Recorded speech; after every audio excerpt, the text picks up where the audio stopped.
रम वम मम खम सम तम पम पम वम मम मम खम खम सम सम तम तम पम पम झम झम क्षीम क्षीम क्षीम क्षीम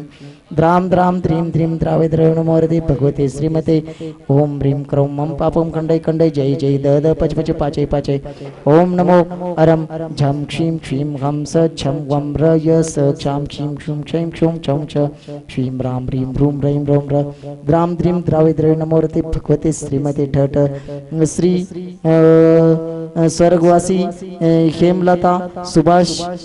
तुकासा टिकाईत इनके स्मरणार्थ श्री वर्धमान रोकड़े सौ दीपाली वर्धमान रोकड़े सम्यक वर्धमान रोकड़े संस्कृति वर्धमान रोकड़े बाहुबली विद्याचंद्र मेहता परिवारस्य आदित्य पूजा सुषमा क्या क्या नाम लिखे ये अजिंक्य पूजा सुषमा आरती विधि मेहता परिवारस्य सोलापुर निवासी परिवारस्य सचिन लक्ष्य निधि शुभाली विजय आशा जैन इंदौर निवासी परिवारस्य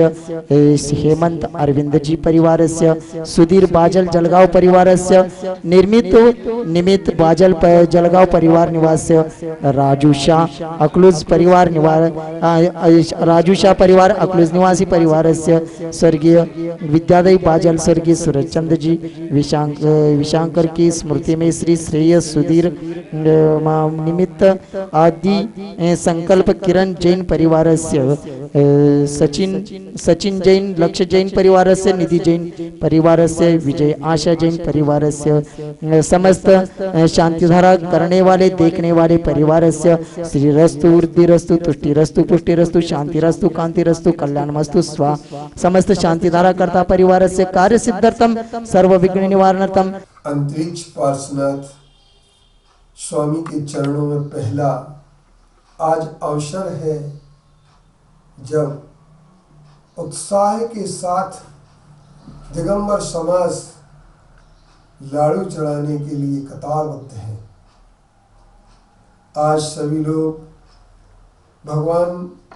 पार्श्वनाथ के चरणों में लाड़ू चढ़ाते हैं और लाड़ू चढ़ाने के साथ साथ वे अपने जीवन को धन्य भी माना करते हैं। आओ हम पार्श्वनाथ भगवान की उस वाणी पर ध्यान दें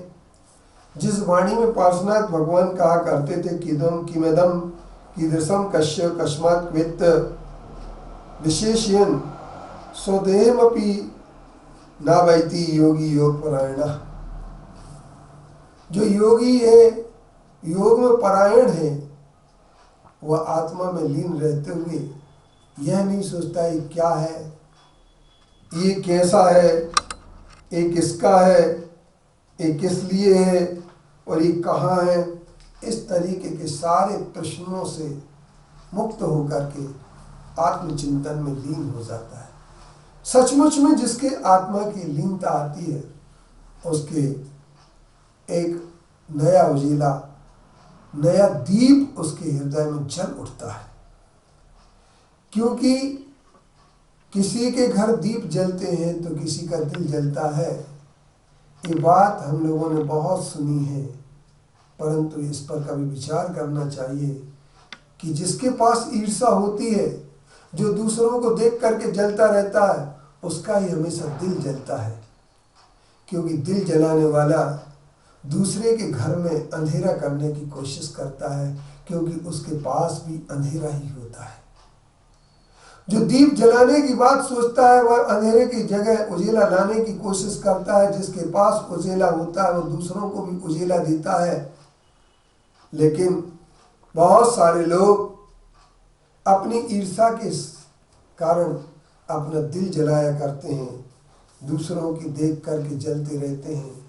ऐसे जलने वाले लोग प्रतिस्पर्धा किया करते हैं और उस प्रतिस्पर्धा का परिणाम ये होता है कि छल कपट सामने लाते हैं और दूसरों का बुरा करने के लिए छल कपट की रचना करते हैं। खुद की बात को सत्य बताते हैं, खुद के लिए सत्यवादी बताते हैं, जबकि उनके पास झूठ के सिवा कुछ नहीं होता है। ईर्ष्या करने वाला हमेशा झूठ से जुड़ा रहता है। ईर्ष्या करने वाला हिंसा से जुड़ा रहता है। और ईर्ष्या करने वाला व्यक्ति सदैव नकारात्मक सोच को अपने साथ रखता है और नकारात्मक सोच उसके पास होने के कारण से वह हमेशा अपनी भी हानि करता है और दूसरे की भी हानि करता है।